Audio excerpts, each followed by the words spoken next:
Since superconductors require cold temperatures to operate, the center section of the computer is a refrigeration unit. In fact, the cooling unit of a quantum computer can look so cool, it's often confused for the star of the show. Which is the computer. So this is a dilution refrigerator. A lot of people think this entire cool, shiny machine here is a quantum computer, but that's actually not the case. The this cooling. is not a quantum computer.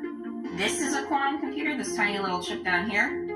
This is a freezer, basically. Cools it off. But you can't deny that it is amazing looking. All of these fancy, shiny parts are just plumbing parts and cables designed to keep the quantum computer insanely cold.